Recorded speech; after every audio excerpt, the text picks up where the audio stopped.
चुप रहना यानी मौन रहना। जो लोग ज्यादा चुप रहते हैं वह लोग अपने भीतर के असीम शक्तियों को समझ पाते हैं। गौतम बुद्ध के अनुसार मौन की शक्ति इतनी ज्यादा है कि वह हमारे अंदर के सारे तनाव, सारी की सारी चिंता और भय को खत्म कर देता है और लोगों के बीच हमें एक होशियार और आकर्षित मनुष्य बना देता है।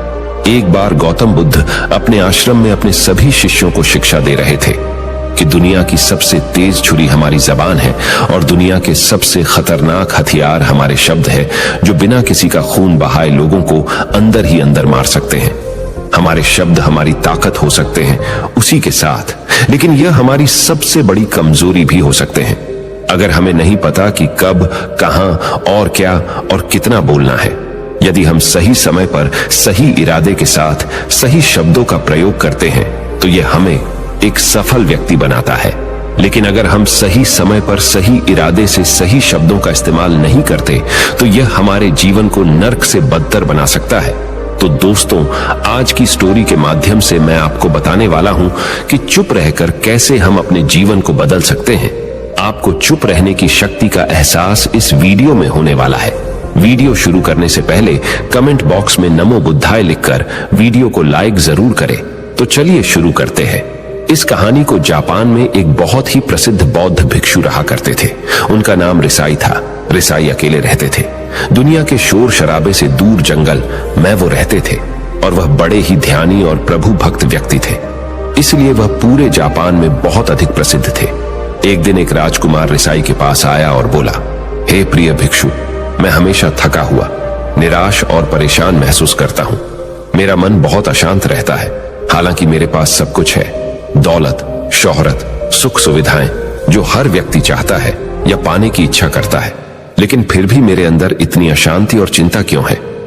रिसाई ने उसकी बात बहुत ही ध्यानपूर्वक सुनी और कुछ सोचने के बाद कहा, तुम इस प्रश्न का उत्तर जानते हो, बस तुमने कभी इस प्रश्न को हल करने की कोशिश नहीं की है।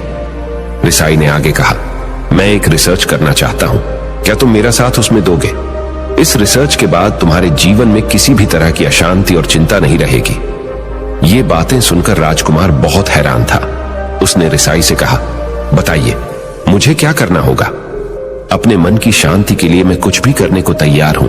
राजकुमार की इन्हीं बातों को सुनकर भिक्षु ने कहा, तो फिर आप अगले 15 दिन के लिए मेरे आश्रम में रहोगे और एक सामान्य व्यक्ति की तरह अपना जीवन व्यतीत करोगे और इन 15 दिनों में तुम अकेले और चुपचाप रहोगे, जितना हो सके कम बोलोगे। राजकुमार उस भिक्षु की बातें सुनकर सहमत हो गया।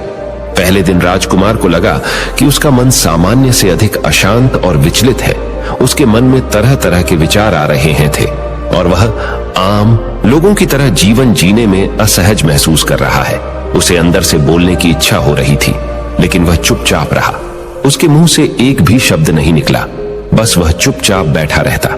लेकिन रात होते होते उसे अंदर ही अंदर शांति का अनुभव होने लगा। उसके लिए यह अनुभव अजीब था। वह खुद से पूछ रहा था कि वह अंदर ही अंदर इतना खुश क्यों है और उसकी आंतरिक बेचैनी और चिंता कम क्यों होने लगी है। अगले दिन राजकुमार अकेला चुपचाप बैठा रहा और वह प्रकृति को निहार रहा।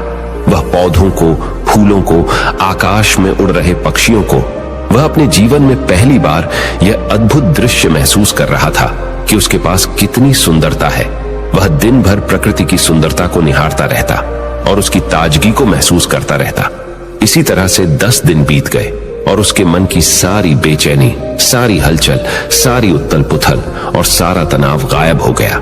11वें दिन की सुबह राजकुमार फिर से एकांत में बैठ गया और कुछ ही मिनटों में उसकी आंखें अपने आप बंद हो गईं और वह गहरे ध्यान में चला गया।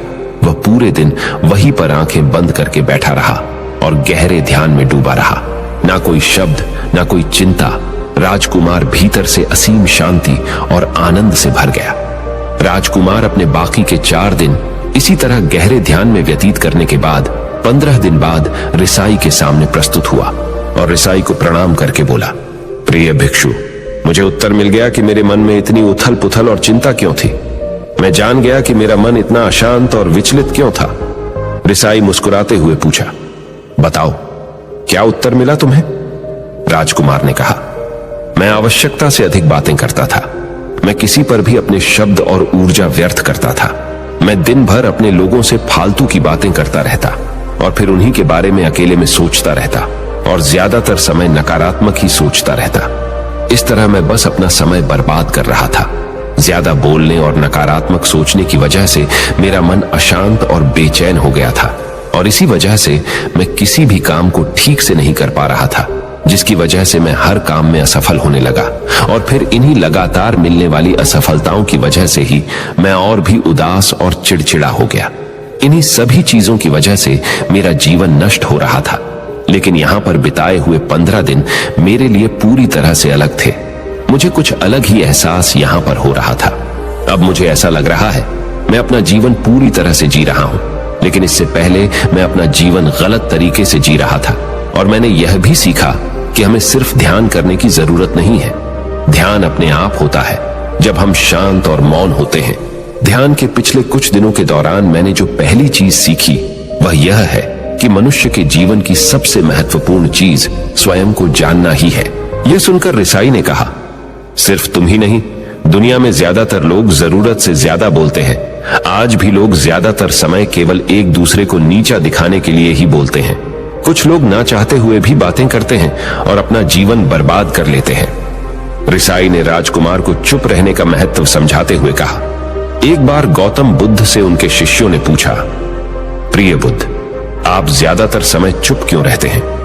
बुद्ध ने कहा, क्योंकि चुप रहने से व्यक्ति अंदर से अनंत शांति की गहराइयों में होता है। मौन अपने भीतर उतरने की पहली सीढ़ी है। मौन के बिना स्वयं को जानना असंभव है। स्वयं को जानने और समझने का पहला नियम है कि मौन हो जाओ। उतना ही बोलो जितना अत्यंत आवश्यक हो। बेफिजूल की बातें करना छोड़ दो। तुम अचानक पाओगे कि 90% से भी ज्यादातर लोग व्यर्थ ही ज्यादा बोलकर अपना समय बर्बाद कर रहे हैं।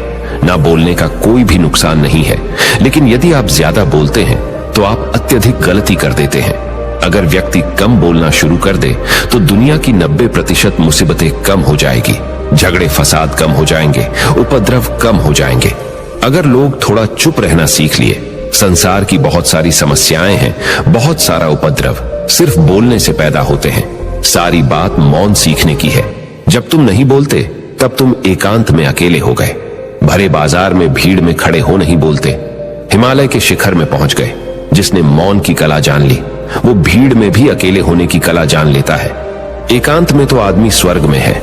दूसरे की उपस्थिति ही बेचैनी पैदा करती है। पहले तुम्हें चुप रहने की शक्ति को धारण करना होगा।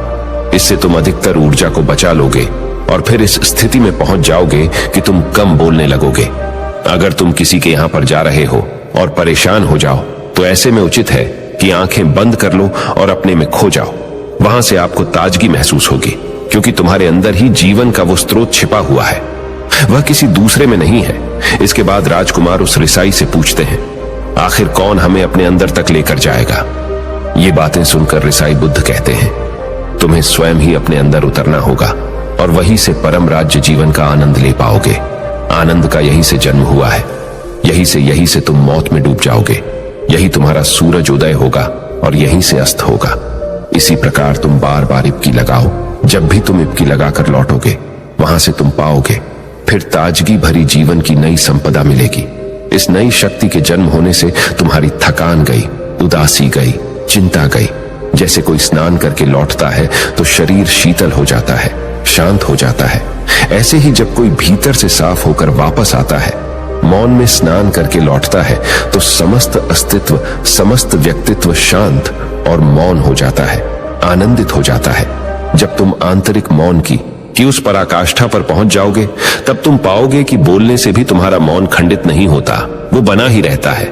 उसकी एक अंतर्धारा लगातार तुम्हारे भीतर बहती रहती है। तुम बोलते तो हो, तुम शब्द का उपयोग भी करते हो, लेकिन वो तुम्हारे मौन को खंडित नहीं कर पाती।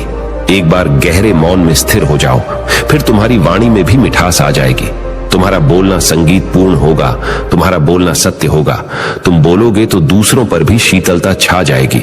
जैसे ही तुम अंदर से चुप होते हो, तुम इतने शक्तिशाली होने लगते हो कि समाज की निर्भरता तुम छोड़ने लगते हो और तुम्हारे जीवन में एक मस्ती आती है जो केवल दीवानों के जीवन में होती है। तुम्हारे चेहरे पर एक नई रौनक आ जाती है। तुम्हारी आंखें किसी अमृत के समान हो जाती है और तुम अनंत शांति के समुद्र में डूबने लगते हो। इतना कहकर भिक्षु रिझाई ने अपनी बात खत्म की और वो मौन में चले गए। राजकुमार उनका धन्यवाद कर कर अपने महल में चला गया। दोस्तों, आपने भी अनुभव किया होगा कि बहुत ज्यादा बात करने से दिमाग अशांत हो जाता है, जिससे हम अपने दिमाग पर नियंत्रण खो देते हैं और साथ ही अपना ध्यान भी खो देते हैं। जो लोग बहुत ज्यादा बोलते हैं, उनके पास किसी एक काम पर ध्यान केंद्रित करने की काबिलियत नहीं होती। वो अपने किसी भी लक्ष्य पर पूरी तरह से ध्यान केंद्रित नहीं कर पाते। अगर हमारा दिमाग एक जगह केंद्रित नहीं है, तो हम जीवन की सच्चाई नहीं समझ पाते और ना ही मनचाही सफलता कभी हासिल कर पाएंगे। इसके अलावा भी आपने देखा होगा कि जो लोग अधिक बोलते हैं, वो अक्सर लोगों के बीच हंसी का पात्र बन जाते हैं, और जो लोग कम बोलते हैं और अपनी बात पर कायम रहते हैं, उन्हें लोगों से सम्मान मिलता है। लोग उनकी बातों को सुनते हैं और उन पर भरोसा भी करते हैं। जो लोग जरूरत से अधिक बोलते हैं और अपने विचारों के बारे में पक्के नहीं होते, उनका दिमाग स्थिर और विचलित रहता है, शोर से भरा रहता है, और एक अशांत दिमाग वाला व्यक्ति जीवन में किसी भी चीज में सफल नहीं हो पाता, क्योंकि वह किसी भी काम में फोकस नहीं कर पाता। यदि किसी व्यक्ति को यह पता है कि उसे कब, कहां और क्या बोलना है, तो वह व्यक्ति सच में बहुत बुद्धिमान है, और ऐसा व्यक्ति जहां भी जाता है, उसका व्यक्तित्व आकर्षण का केंद्र बन जाता है, और वह जो कुछ भी करता है उसमें सफल अवश्य होता है। अगर हम किसी महान और सफल व्यक्ति के व्यक्तित्व को गहराई से देखें, तो पाएंगे कि वो कम बोलते हैं और कम से कम शब्दों में अपनी बात खत्म कर देते हैं। वो बोलने से पहले वो चीजों और जिसके बारे में उसे बोलना है, उनके बारे में गहराई से सोचते हैं। लेकिन जो लोग बहुत ज्यादा बोलते हैं, बहुत बार वो झूठ भी बोलते हैं और अपनी बातों से दूसरों के मन और विचारों पर कचरा डालते रहते हैं। वह ज्यादातर समय दूसरों की बुराई करते रहते हैं, इसलिए उनके अपने भी उनसे नफरत करने लगते हैं और उनसे बचने की। सभी शिष्यों ने अपनी शक्ति के अनुसार छोटे बड़े थे संकल्प लिए और गुरु को अपने अपने संकल्प के बारे में बताकर वहां से चले गए। लेकिन वह शिष्य जो खुद को सबसे अलग और बड़ादा दिखाना चाहता था, वह सीधे गुरु की कुटिया में पहुंच गया और बोला, मैं कोई छोटा मोटा संकल्प नहीं लेना चाहता, बल्कि खुद की ही जैसे एक बड़ेढ़ा और महान संकल्प लेना चाहता हूं। कृपया आप ही बताएं, क्या संकल्प लेना चाहिए? उसकी यह बात सुनकर गुरु मुस्कुराए और बोले, क्या तुम मेरे द्वारा दिए गए संकल्प को पूरा कर पाओगे? क्या तुम्हारे लिए उसे पूरा करना संभव होगा? शायद नहीं। वह तुम्हारे लिए संभव नहीं है, तुम उसे पूरा नहीं कर पाओगे, इसीलिए तुम खुद ही कोई संकल्प ढूंढो। शिष्य ने कहा, नहीं गुरुदेव, आप जो भी संकल्प मुझे देंगे, मैं जरूर उसे पूरा करूंगा। गुरु ने कहा, ठीक है, तो तुम अगले 1 महीने तक चुप रहोगे, मुंह से एक शब्द भी नहीं निकालोगे, यही तुम्हारा संकल्प है। शिष्य ने कहा, गुरुदेव, यह भी कोई संकल्प है? यह तो बहुत ही आसान है, 1 महीने तक चुप ही रहना है। आप कोई बड़ेढ़ा संकल्प दीजिए जो मेरी योग्यता के लायक हो, जिसे पूरा करने में मुझे समस्या हो। गुरु ने कहा, पहले तुम इस संकल्प को तो पूरा करके दिखाओ। शिष्य ने गुरु की बात मान ली और वह उसी समय चुप हो गया और पलटकर कुटिया से बाहर चला गया। उसे चुप रहना बहुत आसान लग रहा था। उसने एक दिन तो जैसे तैसे चुप रहकर काट लिया, लेकिन दूसरे दिन से उसके मन में ना बोलने का बोझ बढ़ने लगा। तीसरे दिन उसे भारीपन महसूस होने लगा और चौथे दिन उसके अंदर एक अजीब सी बेचैनी होने लगी, क्योंकि आसपास आश्रम के सभी शिष्य एक दूसरे से बातें कर रहे थे। वह भी अपना पक्ष उनके सामने रखना चाहता था, उनकी बोलती बंद कर देना चाहता था, लेकिन उसका संकल्प उसके आड़े आ रहा था। इसीलिए वह पूरे दिन सिर्फ मुंह और आंखें बनाता रहता। इसी तरीके से कुछ दिन और बीते और वह शिष्य बीमार पड़ीडीएच गया। उसका सिर फटा जा रहा था, उसका खाने पीने तक का मन नहीं कर रहा था, वह सिर्फ बोलना चाहता था। वह गुरु के पास गया और उनके सामने बैठकर लिखकर उन्हें बताया, गुरुदेव, मैं बोलना चाहता हूं, बिना बोले मुझे सांस नहीं आ रही, मेरा दम घुटता जा रहा है, मैं अंदर ही अंदर पागल हुआ जा रहा हूं, मैं क्या करूं? संकल्प तोड़ दूं क्या? यह पढ़कर गुरु मुस्कुराए और बोले, संकल्प तो तोड़ने के लिए ही होते हैं, लेकिन जो अपने संकल्प को पूरा कर लेता है, वही अपनी आंतरिक शक्ति को बढ़ाता है, और जो अपनी आंतरिक शक्ति को बढ़ा लेता है, वह समाज और जागृति की राह पर आगे भी आज जाता है। संकल्प का लेना भी तुम्हारे हाथ में था और इसे तोड़ना भी तुम्हारे ही हाथ में है। तुम्हारे बहुत से भाई अपने संकल्प को तोड़कर अपनी पुरानी दिनचर्या पर वापस आ चुके हैं। अगर तुमसे नहीं हो पा रहा तो तुम भी संकल्प तोड़कर अपनी पुरानी दिनचर्या पर वापस जा सकते हो। लेकिन याद रहे, अगर आज तुम इस छोटे से संकल्प को नहीं संभाल पा रहे तो तुम अपनी बाकी की पूरी जिंदगी को कैसे संभाल सकोगे? बाकी फैसला पूरी तरह से तुम्हारे हाथों में है। गुरु की यह बात उस शिष्य के दिल में चोट कर गई। वह बिना कुछ बोले वहां से वापस चला गया और खुद को अपनी कुटिया में बंद कर लिया। वह केवल अपने जरूरी कामों के लिए ही कुटिया से बाहर निकलता, बाकी सारे समय कुटिया के अंदर ही बैठा रहता। 15 दिन बीत चुके थे और आश्रम के लगभग सभी शिष्यों का संकल्प अब तक टूट चुका था, लेकिन उसका संकल्प अभी भी जारी था। संकल्प लेने के बाद से अब तक उसने एक शब्द भी नहीं बोला था। सारा आश्रम हैरान था कि इतना बोलने वाला इंसान चुप कैसे हो गया। 15 दिन बीतने के बाद वह दोबारा अपने गुरु के पास गया और लिखकर बताया है, गुरुदेव, मैं बाहर से तो चुप हूं, लेकिन मेरे भीतर बहुत सी आवाजें हैं, बहुत सी चीख पुकार और शिकायतें हैं। मैं अंदर ही अंदर बात करता रहता हूं। मेरा मन तरह तरह के प्रश्न पूछता रहता है। मैं बाहर से जितना मौन हूं, भीतर से उतने ही शोर शराबे से भरा हुआ हूं। क्या इस तरह से मेरा संकल्प अभी भी जारी है? गुरु ने कहा, हाँ, तुम्हारा संकल्प अभी भी जारी है, लेकिन जब तक लोगों की ये आवाजें तुम्हारे कानों में पेटी देती रहेंगी, तुम्हारा मन बोलता रहेगा, क्योंकि इसे तो आदत है बोलने की। तुम भले ही बाहर से चुप रहो, लेकिन तुम अंदर ही अंदर बोलते रहोगे। तुम्हें इन बातों से, इन आवाजों से दूर जाना पड़ी रहेगा। शिष्य गुरु को प्रणाम कर वहां से चला जाता है और सुबह होते ही अपनी कुटिया छोड़कर जंगल की तरफ चला जाता है। कई दिन बीत जाते हैं, संकल्प का समय भी पूरा हो जाता है, लेकिन शिष्य लौट कर नहीं आया। आश्रम में सभी को डर था कि कहीं जंगली जानवर ने उसे खा ना लिया हो। इस बीच उसे ढूंढने की बहुत कोशिश की गई, लेकिन वह कहीं नहीं मिला। सभी गुरु भाइयों ने मान लिया था कि जंगली जानवरों ने उसे अपना शिकार बना लिया है, लेकिन गुरु को ऐसा नहीं लगता था। एक दिन आश्रम का एक अन्य शिष्य गुरु के पास आया और बोला, गुरुदेव, हमारे उस अधिक बोलने वाले भाई के साथ क्या हुआ होगा? क्या जानवर ने उसे मार दिया होगा? गुरु ने कहा, हो सकता है कि जानवरों ने उसे अपना शिकार बना लिया हो, लेकिन उसके न लौटने की एक दूसरी वजह भी हो सकती है। शायद उसे वह मिल गया है जिसके लिए वह गया था। फिर शिष्य ने पूछा, गुरुदेव, क्या ज्यादा बोलना इतना हानिकारक होता है? गुरु ने कहा, इंसान के जीवन के बहुत सारे दुखों में से एक दुख यह भी है कि वह कभी चुप नहीं रह सकता, हमेशा कुछ ना कुछ बोलता ही रहता है। सिर्फ हमारे बोलने के कारण हमारे आधे से ज्यादा दुख पैदा होते हैं। परिवार के अधिकतर झगड़ों की वजह हमारा बेमतलब बोलना ही होता है। हम में से कोई भी चुप नहीं रहना चाहता। हम बस सामने वाले को सुना देना चाहते हैं। जो भी हमारे मन में है सब निकालकर उसके मन में बैठा देना चाहते हैं। उसे समझा देना चाहते हैं कि देख, तू गलत है और मैं सही।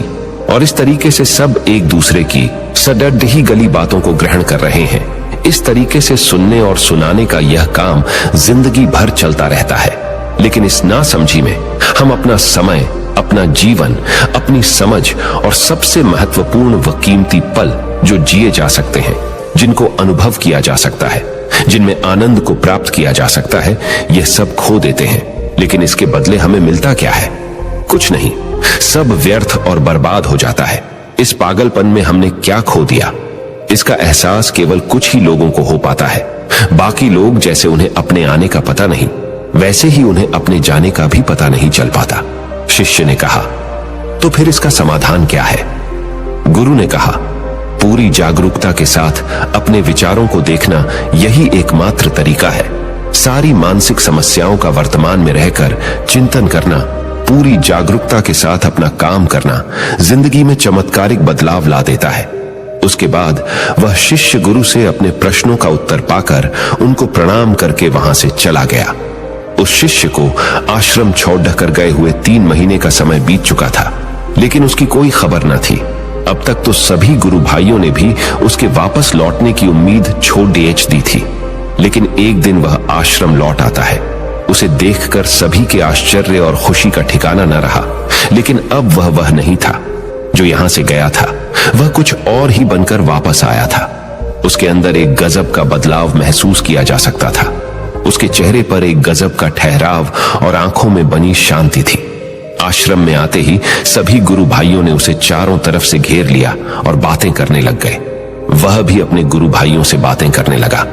उससे बात करने वाले सभी ने यह अनुभव किया कि अब वह पहले जैसा उतावला और बातूनी नहीं रह गया था। उसके मुंह से एक एक शब्द बहुत ही सुलझे हुए और मधुरता के साथ निकल रहे थे। थोड़ी देर तक गुरु भाइयों से बात करने के बाद वह सीधा गुरु की तरफ चला गया। उसने गुरु के चरण छुए और कहा, गुरुदेव, क्या मैं अब भी मौन हूं? क्या अब भी मेरा संकल्प जारी है? गुरु ने कुछ देर तक शिष्य की आंखों में बड्ढे ध्यान से देखा और कहा, हां, तुम अब भी मौन हो। तुम्हारे मुंह से एक भी शब्द निकल नहीं रहा और तुम्हारा संकल्प अभी भी जारी है। शिष्य ने कहा, गुरुदेव, जब मैं आश्रम से गया तो मैं मुंह से तो चुप था, लेकिन मेरे अंदर बहुत सी आवाजें थीं, मन में बहुत से प्रश्न थे और वह बंद नहीं हो रहे थे। तो मैं जंगल में चला गया, इस उम्मीद से कि वहां मुझे शांति मिलेगी और मेरे मन की बकबक कम हो जाएगी। लेकिन मैं जितना एकांत में जाता गया, मेरे अंदर की आवाज उतनी ही तेज होती गई। मेरे भीतर की पुरानी से पुरानी आवाज मुझे सुनाई देने लगी। तब जाकर मैंने महसूस किया कि मैं कितना गलत कर रहा था। जब मैं अपने परिवार वालों, दोस्तों को और गुरु भाइयों को बुरा भला कहता था, तो उस समय मुझे लगता था कि मैं सही कह रहा हूं। जब मैं गुरु भाइयों की एक दूसरे से चुगली करता था और उनका मजाक बनाता, तब भी मुझे यही लगता था कि मैं उनसे बेहतर हूं और मैं सही कर रहा हूं। लेकिन उस दिन मैंने पहली बार महसूस किया कि मैं कितना गलत बोलता था। काफी दिनों तक ये आवाजें, ये शिकायतें मेरे अंदर चलती रही, लेकिन धीरे धीरे करके एक दिन ये सारी आवाजें मेरे अंदर से समाप्त हो गई। अब मैं भीतर से भी मौन हो गया। उस घने जंगल में बाहर से कोई बोलने वाला था नहीं और भीतर कोई आवाज बची ही नहीं थी, और मैं उस दिन पहली बार मौन का सही अर्थ समझा। मेरे चारों तरफ बहुत शांति थी। हालांकि अभी भी कुछ आवाजें आ रही थी जो पहले भी आती थी, लेकिन मैं उन्हें सुन नहीं पाता था। पर अब वह सभी आवाजें मुझे स्पष्ट रूप से सुनाई दे रही थी। हवा के चलने की आवाज, चिड़ियों के चहकने की आवाज और पानी के बहने की आवाज, ये सभी आवाजें मैंने पहली बार पूरे होशपूर्वक सुनी। अपने चारों तरफ इतनी शांति मैंने पहले कभी महसूस नहीं की थी। तो इस शांति को भंग करने के लिए मैंने पहली बार अपने मुंह से कोई शब्द निकाला। मैं चिल्लाया, हे ईश्वर, ये कैसी शांति है? सभी कुछ इतना शांत क्यों है? ऐसा क्या हो गया? लेकिन मेरे चिल्लाने के बाद भी शांति भंग नहीं हुई। सब कुछ पहले जितना ही शांत था, बाहर भी और भीतर भी। हे गुरुदेव, मैंने अपने गुरु भाइयों से बात की, मैंने आपसे बात की। मैं बोल रहा हूं, मैं चल रहा हूं, मैं सब कुछ देख रहा हूं, लेकिन मैं अपने भीतर एकदम एकांत में हूं, मौन में हूं। भीड़ डेच में होता हूं, तब भी भीतर से अकेला एकांत में होता हूं। जब मैं खुद में भी शोर करना चाहता हूं, तब भी एकांत में ही होता हूं। अब सब दिखाई पड़ी डाहने लगा है, सब सुनाई पड़ी डाहने लगा है। गुरु ने कहा, जब तक हम बाहर की तरफ बोलते रहेंगे, भीतर अशांति ही रहेगी। लेकिन जिस दिन हम भीतर की तरफ मुड्डाह जाएंगे, तब हमारे मुंह से कुछ भी निकलेगा, हम शांत ही रहेंगे। दुनिया में जितनी भी बुराइयां हैं, ज्यादातर हमारे बोलने से ही उत्पन्न होती है, क्योंकि हम चुप रहना नहीं चाहते। हम जितनी जरूरत है उससे कहीं ज्यादा बोलते हैं। हम सामने वाले को सुनना नहीं चाहते, बल्कि उसकी बोलती बंद कर देना चाहते हैं। उसे समझा देना चाहते हैं कि मैं कौन हूं, मैं क्या कर सकता हूं। और यही हमारी जिंदगी का मकसद बनकर रह जाता है। हमारी सारी ऊर्जा व्यर्थ के बोलने में बर्बाद होती रहती है। ऐसे ही समाज में लोगों का जीवन दुखों से भर जाता है, जो हमेशा एक दूसरे को सुनाने में लगे रहते हैं। कभी एक दूसरे को सुनना नहीं चाहते, समझना नहीं चाहते, और चुप रहना तो उन्होंने कभी सीखा ही नहीं, क्योंकि चुप रहना उन्हें छोटा महसूस करवाता है। दुनिया की सभी लड़ाइयों का कारण हमारा बोलना ही है। इसलिए हमें सिर्फ उतना ही बोलना चाहिए जितना